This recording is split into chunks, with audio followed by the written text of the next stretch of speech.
and vice captain are the strongest in the defense force, which is why they wield custom weapons tailored to their combat styles. Mina announces that the Hanju has been taken down, but a massive number of kaiju suddenly appear and begin flooding the city. Sashiro orders everyone to engage them, but Konomi points out that the rookies are exhausted, causing their combat power to drop. Despite the tough situation, Sashiro is impressed that the new recruits manage to hold their own, and he starts considering pushing them to the next level. It's revealed that most officers retire with an unleashed combat power between 20 and 30%, while those who exceed that threshold are the ones who rise to the rank of captain. He knows that Shinomiya has already reached that level, but he notes that another candidate has potential, thinking Reno might also have what it takes. Furuhashi wonders why he's struggling to keep up with Reno because he spent 5 years training while he was in college. A report comes in that a kaiju has breached their sector, so the team moves to investigate and spots a suspicious man dressed as a disposal worker. Furuhashi orders him to evacuate, but the man casually reveals that he's the one who implanted the kaiju with reproductive organs. Curious about how the defense force figured it out, we see a cleaning squad watching the incident, but their boss asks them about the new member of their team. They realize he's gone, so they decide to look for him. Back with Reno, the man shoots Furuhashi, creating a gaping wound in his chest. Observing that he missed the heart, the man remarks that his aim is off in his current state. To fix this, he transforms into his real form, and they recognize him as the kaiju that had previously overpowered Shinomiya. Reno attempts to call for backup, but quickly notices his communicator isn't working. The kaiju then reveals that they're trapped within his territory, completely cut off from the outside world,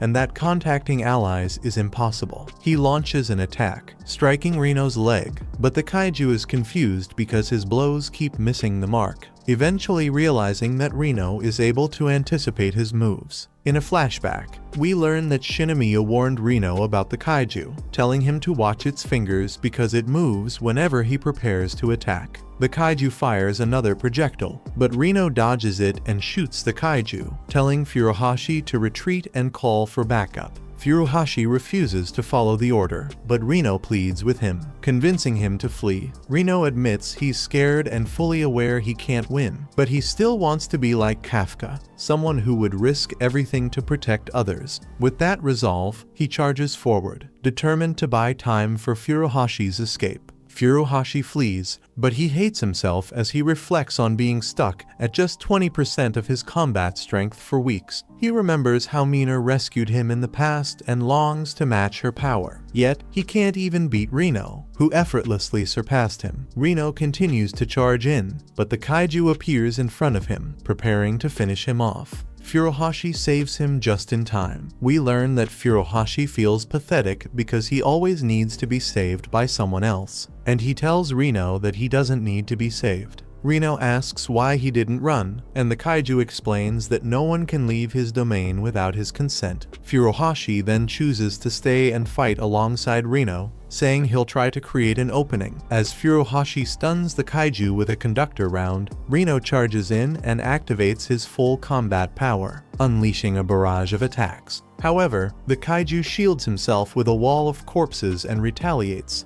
landing multiple blows on Reno. On Sashiro's side, he receives a report mentioning that they've lost contact with Reno and Furuhashi. Kafka realizes they're in trouble, and he sees something moving in a kaiju's corpse as Shinomiya approaches him, telling him that the mysterious kaiju is in the area. Back with Reno, he collapses while Furuhashi desperately tries to protect him, but the kaiju strikes Furuhashi down. As the creature begins to torment Reno, Furuhashi crawls toward his rifle, convinced that Reno has what it takes to be a captain and determined not to let him die. He's prepared to put his own life on the line, but Furuhashi notices his rifle is damaged, and the kaiju is just about to finish him off, until Kafka suddenly appears and delivers a powerful punch that sends the kaiju's head flying. Reno feels ashamed, thinking he's too weak, since Kafka had to transform to rescue him. He admits he wanted to become stronger to prevent something like this. As the kaiju regenerates and rises again, Kafka tells Reno to step back and rest, ready to handle the fight himself. The kaiju then questions Kafka, asking why he's protecting Reno, pointing out that Kafka is even stronger than the other kaiju, and that's exactly why it wants to take over his body. The kaiju suddenly launches a projectile,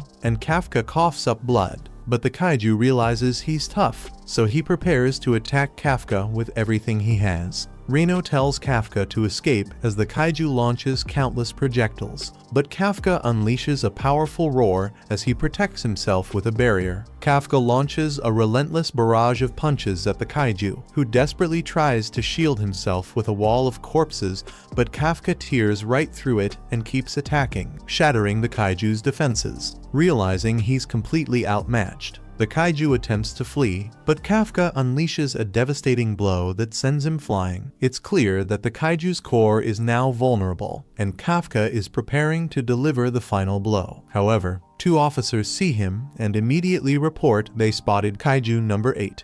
Meanwhile, Shinomiya is locked in battle with another kaiju, but her fatigue makes the fight difficult. Despite her exhaustion, she succeeds in cutting the monster in half. As she catches her breath, her thoughts drift to Kafka, questioning his whereabouts. We see that she was with Kafka before he rushed off to save Reno, and he revealed to her that he could sense the presence of the humanoid kaiju. He transformed into his kaiju form and asked her to handle things in his absence. But when she hears a report from the officers who've spotted Kafka, she grows anxious, realizing he's in danger, especially as Sashiro gives the order to eliminate him. The kaiju recovers and manages to escape, realizing that his domain has been destroyed. But he now knows how Kafka fights, so he thinks he'll be able to defeat him in the future. He tries to kill the officers, but Kafka shields them, and the kaiju tells him that they'll meet again as he disappears. Kafka quickly leaps back, aware that he must evade the defense force, and takes cover in a nearby alley. However, Sashiro tracks him down and announces that he has engaged kaiju number 8.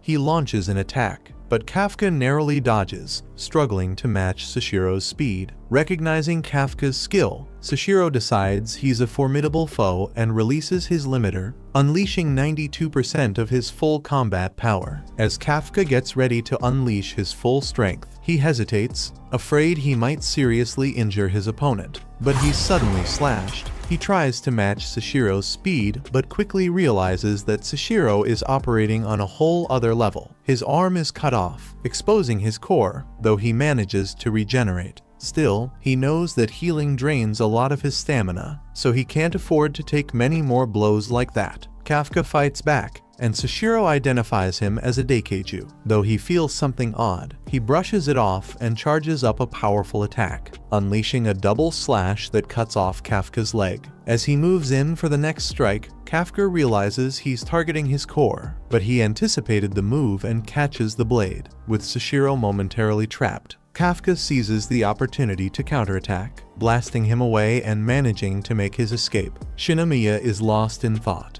questioning whether it's truly safe to trust Kafka. When he suddenly shows up, she tries to lecture him but ends up catching him as he collapses. Kafka apologizes for failing to stop the humanoid kaiju and tries to rush off to help Reno, but Shinomiya stops him, pointing out that he's in no shape to fight. She urges him to focus on his own condition, warning that Sashiro could discover his true identity as a kaiju. Sashiro reflects on the battle, while Mina snaps a photo to commemorate his defeat. She questions whether kaiju number 8 was truly powerful, prompting Sashiro to confirm that its strength rivaled that of a Daikeiju, the first of its kind since the incident 5 years ago. He observes that, unlike typical kaiju, this one didn't attack humans indiscriminately, recalling how Kafka only targeted his weapon. The odd sensation he felt during the fight, Sashiro realizes, came from the fact that his opponent fought more like a human than a monster. But Mina tells him to get some rest and notes that no matter what kind of kaiju it is, it's their job to neutralize it. They suddenly get a report, and Kaguragi tells them that the kaiju that attacked Reno and Furuhashi was the same one from the exam, mentioning how it had a human form. Elsewhere, The humanoid kaiju appears weakened as a car honks at him. The driver yells for him to move, and the kaiju just point at the man,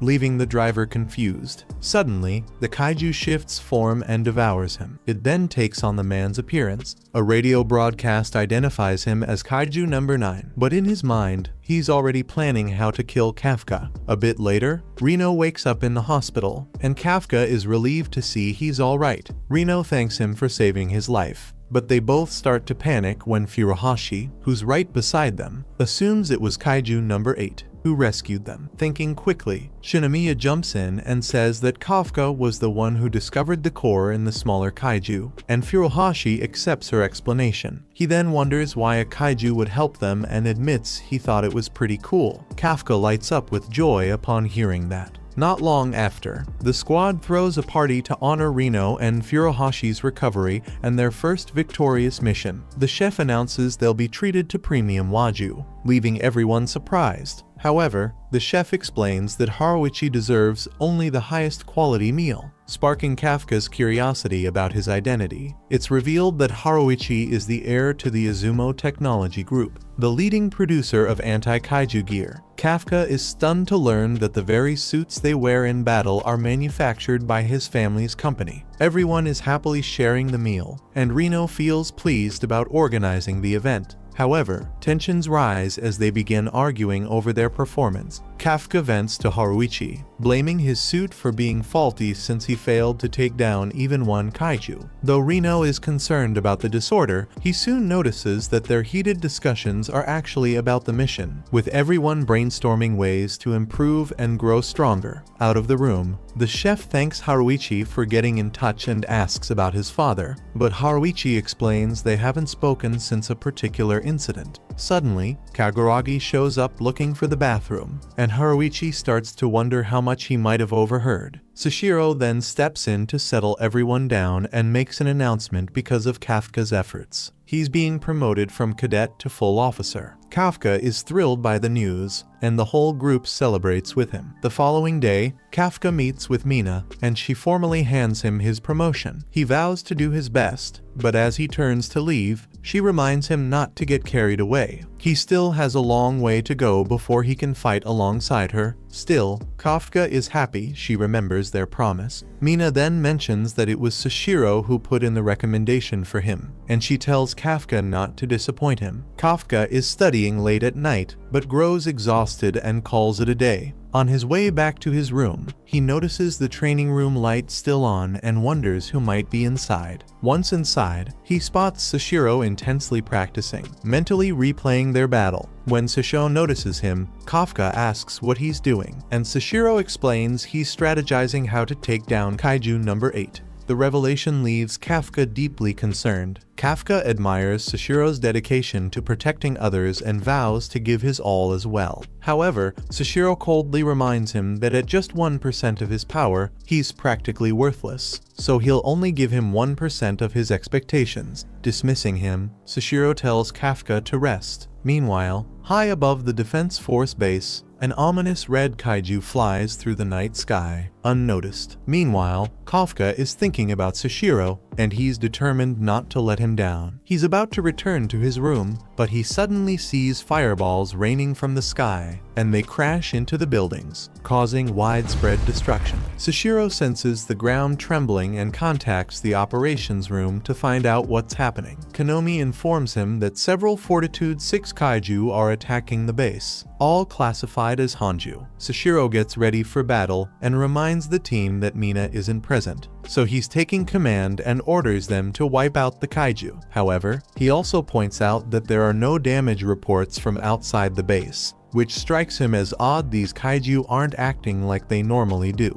Meanwhile, Kafka notes that they're being attacked by wyvern-type kaiju, but he can't believe they're working together, and he realizes that something's wrong. So, he decides to call Sashiro, telling him that wyvern-type kaiju are always alone. Sashiro believes a leader is controlling them. A red kaiju walks up to Sashiro and asks if he's the strongest human at the base. Sashiro replies that he is, and the kaiju gets ready to fight, calling him his prey. Konomi quickly alerts Sashiro that the kaiju has a fortitude level of 8.3, making him incredibly strong, but Sashiro calmly tells everyone that he'll handle it himself. The kaiju suddenly attacks him and tries to crush Sashiro, smashing the ground and destroying everything around him. But we see that Sashiro was able to evade, and the kaiju finds him interesting, so he prepares to fight seriously. He lets out a loud noise, and the other kaiju respond to him, so Sashiro realizes he's the one controlling them. The red kaiju launches a deadly attack, and Sashiro narrowly dodges it. He quickly realizes just how powerful the kaiju is, knowing that a single hit could kill him. He keeps evading and tries to land a counterattack, but it does nothing. He soon understands that the kaiju's skin is far too tough to damage. The other officers are seen firing at the wyvern-type kaiju, but they're having a hard time since their bullets can't get through the creature's tough armor. Kafka tells them to aim for their backs, pointing out that it's their weak spot. Kaguragi and Haruichi run into one of the kaiju. Kaguragi draws its attention,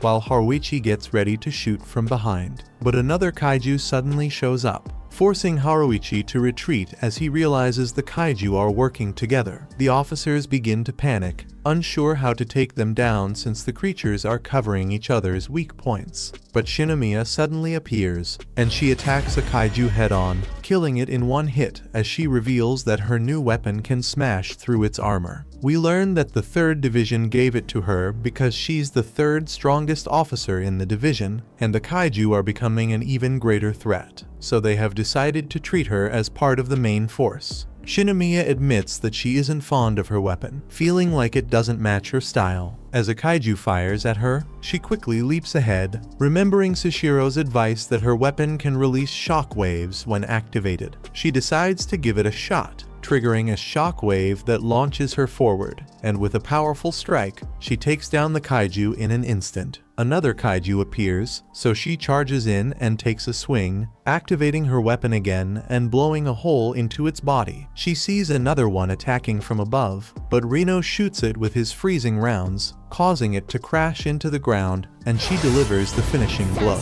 She tells Reno to work with her, and he agrees to this, but Kaguragi and Haruichi don't want to get left behind, so they decide to do their part. The scene shifts back to Sashiro, still being hunted by the relentless red kaiju. He observes that the creature is toying with him, taking pleasure in their battle. Deciding to turn the tables, Sashiro commands Konomi to open the gate, leading the fight into the training grounds. The kaiju lands a brutal strike, sending Sashiro flying, but in that moment, it discovers its own arm has been cut off. Sashiro now reveals he's removed his limiter, stating that within the training grounds, he no longer has to hold back for anyone's sake. We cut to an officer named Akari who is about to be killed by a wyvern kaiju, but Kafka rushes to her and transforms his legs, allowing him to reach her just in time. She thinks he used his suit to save her, and he tells her he has improved, but the kaiju prepares to blast them. Shinomiya suddenly shows up and orders Kafka to evacuate the injured officers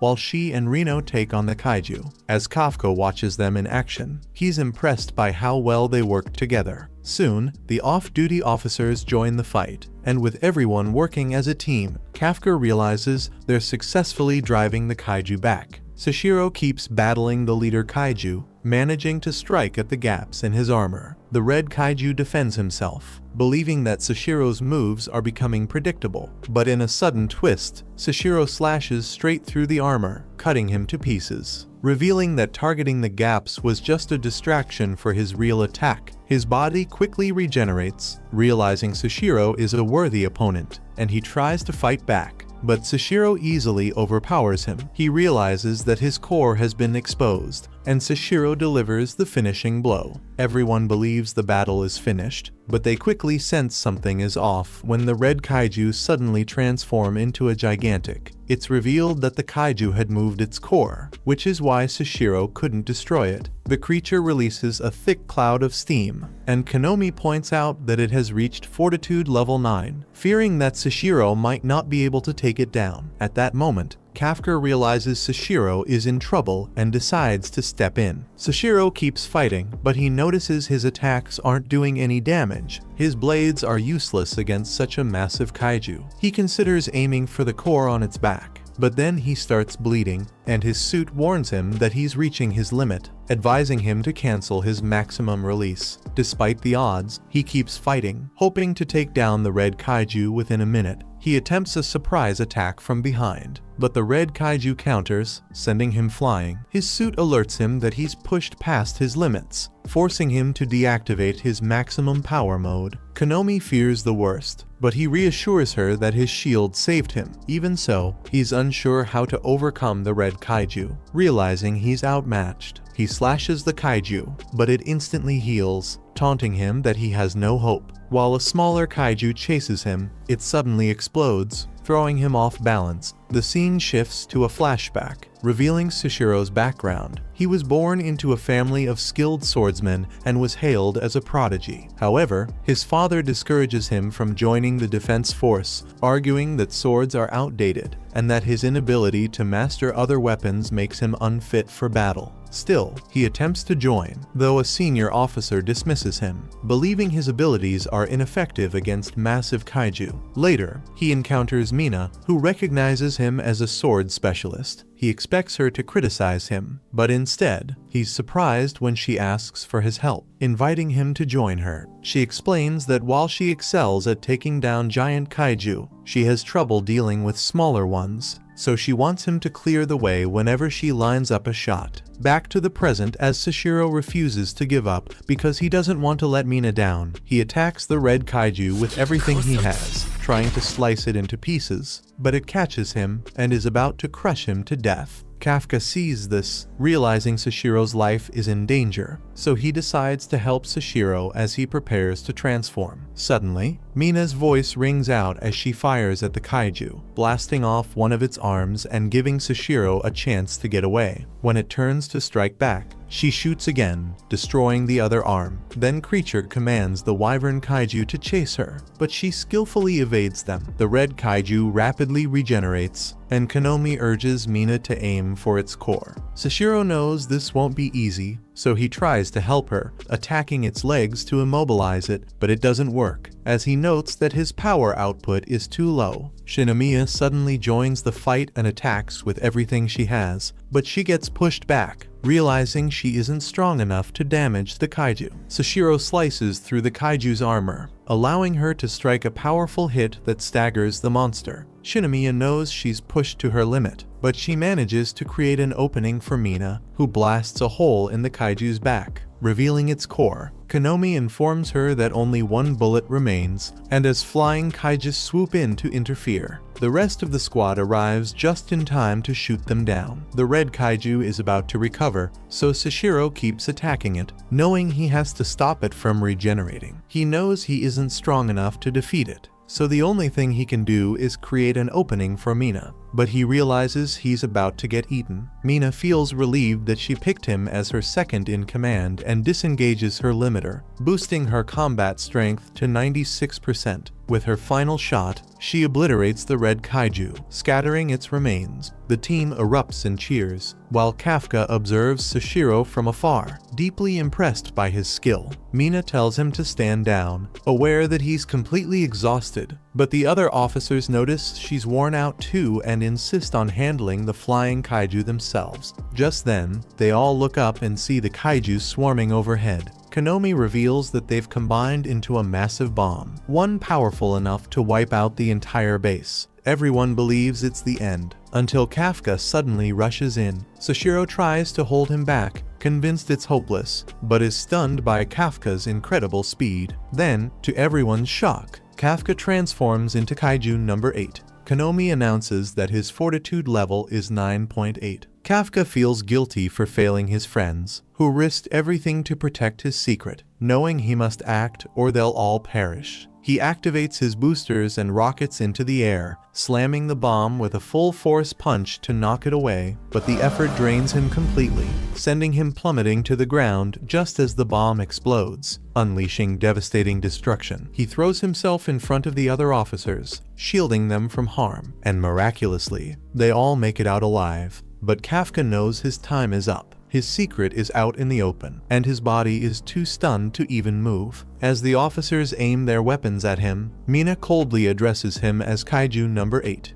and declares him under arrest. A while later, the top officials review the incident and are shocked that a kaiju was hiding within the defense force. As they debate their next move, Director General Isao Shinomiya decides to take custody of him and announces he'll instruct the 3rd Division to surrender him. Later on, Kafka is shown in a detention center, uncertain about his fate. He remembers Shinomiya mentioning that his body could be turned into a specialized weapon. Soon after, Mina and Sashiro arrive, informing him that he's being moved to headquarters. They release him from his cell and begin escorting him out. He thinks they hate him because he kept his powers a secret from them, and they walk past the other officers as Kafka notices Reno, thinking he's upset because he tried to protect his secret. Kafka is about to enter the transport, thinking it's all over for him, but Reno suddenly calls him, saying he'll wait for him to return. As the transport gets ready to depart, Mina confides that the area is free of surveillance. She expresses gratitude for his selfless actions, emphasizing how he instantly risked himself to save the others. Because of this, she vows to help him demonstrate his humanity by documenting his heroic contributions as an officer. She believes the defense force may spare him if they recognize he isn't a danger. Mina admits that the 3rd Division no longer sees him as a threat, but explains it's time for him to go. He's being relocated to another base. When he asks if there's still a chance to fight alongside her someday, she promises she'll be waiting. Overwhelmed, tears stream down his face as the transport pulls away. Days later, Kafka's friends think about him, and Furuhashi still can't believe he's Kaiju number 8. Because he was always so cheerful. Akari tells them he saved her life, thinking he's a great person, but Kaguragi explains that they don't get to decide what happens to him, saying it's up to the Neutralization Bureau. Haruichi worries that if the public finds out about Kafka, it could cause widespread panic, as people might start fearing that anyone around them could secretly be a kaiju. Meanwhile, Konomi stops by to see Mina, who asks if she can revise some documents. Konomi notices they're Kafka's records and agrees to take care of them. Meanwhile, Ikaruga asks Sashiro about Kafka, and Sashiro admits he wants Kafka to come back so they can fight again, knowing Kafka didn't go all out last time. Elsewhere, Shinomiya goes to see Isao in his office, revealing he's her father. She pleads with him to spare Kafka, reminding him that Kafka saved her life. Isao calls her naive and shows her an X-ray scan that reveals a kaiju core inside Kafka's body. He insists Kafka isn't human and compares him to the kaiju that killed her mother. But Shinomiya stands firm, saying she still has faith in him. Later, we see Kafka in a maximum security prison where the scientists monitor his condition. But he thinks about his friends, thinking he owes them an explanation, so he wants to see them again. The boys report to Mina, who tells them their base was destroyed during the last attack, so it's no longer a good place to train new recruits. Mina points out that the kaiju are growing more powerful, alarming the superiors with their escalating threat level. To prepare, she announces that the team will undergo intensive training alongside the top recruits from other divisions.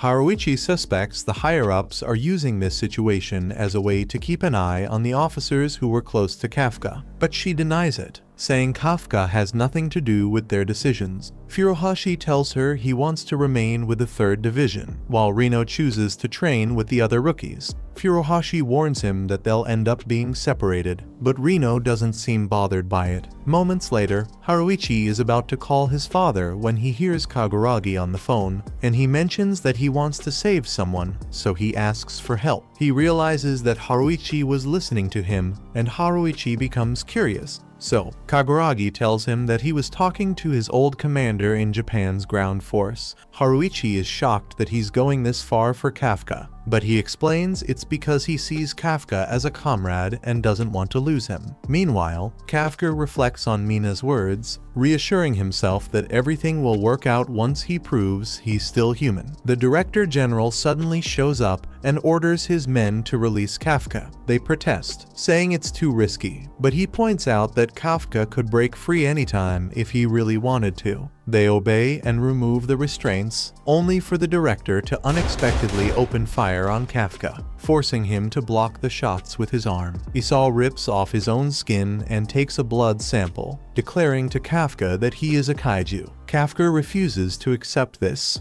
insisting he is human. In response, the director signals his men, who bring him his gauntlets. He puts them on, and they fuse with his body as he declares his intention to eliminate Kaiju number 8. Kafka resists transforming, determined to prove his humanity. However, the director strikes him, cutting off his arm and slamming him into the wall. The watching officers are amazed, noting that Isao hasn't lost his skill, and they acknowledge him as the most powerful soldier to ever exist. Kafka transforms into his kaiju form and tries to escape, thinking about dodging until the director reaches his limit. But Isao keeps pursuing him and manages to land a devastating blow. Kafka recovers, realizing Isao is as powerful as a Daikeiju. We're given background on Kaiju number 2, a powerful creature that surfaced decades ago and nearly wiped out an entire city before the defense force managed to bring it down. Isao's gauntlets were crafted from its remains, and he's the only one who can wield them. With overwhelming strength, he dominates Kafka in battle, landing devastating blows. And Kafka realizes there's no way to escape.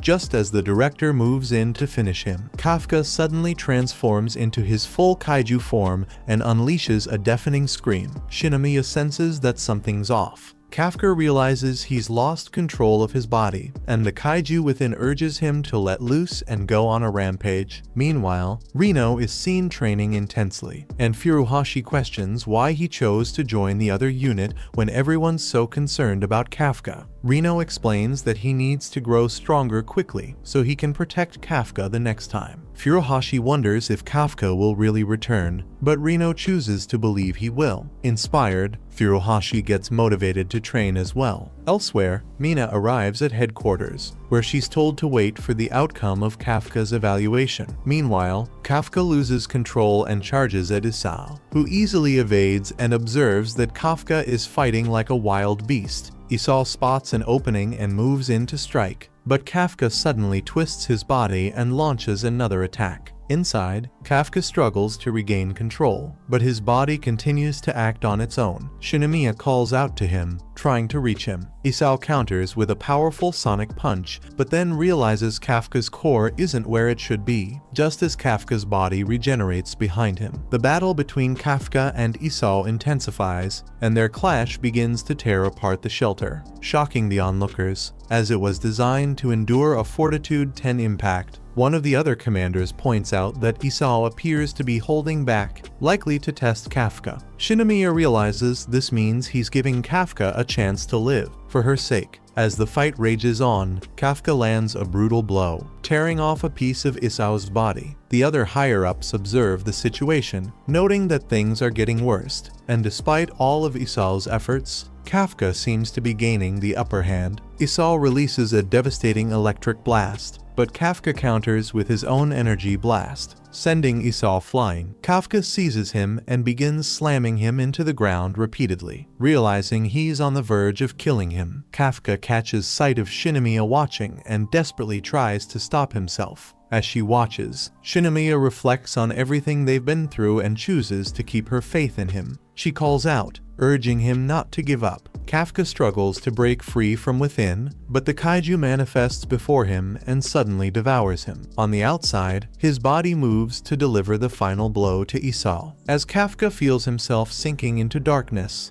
a light appears. Mina reaches out and grabs his hand, telling him she's waiting for him. That pulls Kafka back to his senses. His body attacks again, but this time Kafka turns the strike on himself, landing a blow to stop the rampage. He declares that he's human before collapsing, and his body returns to normal, just as an officer steps forward, ready to execute him. Isao tells the man to stand down, and we meet the 1st Division Captain, Narumi. Isao calls for the medical team, and Narumi wonders what he plans on doing with Kafka. Later, the evaluation comes to an end, and the superiors ask Mina for her opinion as Kafka's commanding officer. They explain that their decision is practically final, so her input won't alter Kafka's outcome, meaning she shouldn't feel accountable. Instead of debating whether Kafka is a kaiju or a human, she chooses to portray him as a loyal defense force officer. She highlights his achievements, particularly how he has protected fellow soldiers, emphasizing his critical role in stopping the kaiju bomb. The higher-ups argue that Kafka only managed to regain control because of his kaiju powers, but Mina counters by pointing out how he repeatedly failed the Defense Force exams and couldn't activate his suit,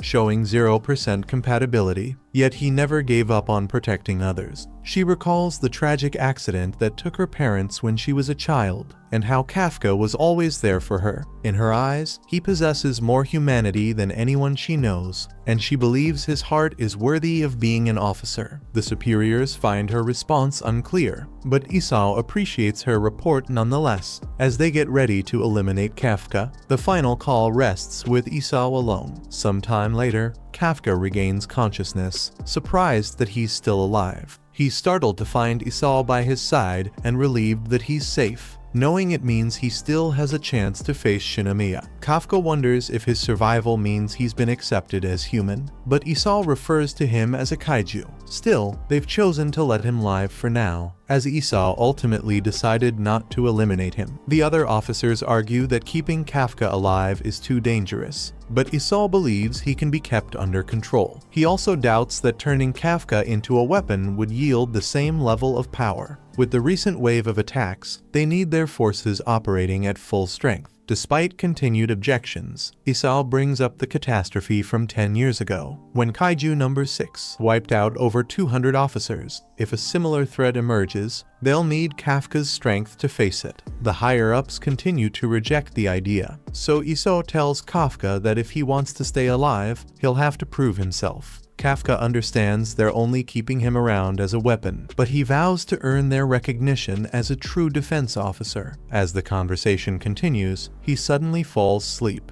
thinking to stay by Mina's side. Watch the next video on screen and subscribe for more recaps.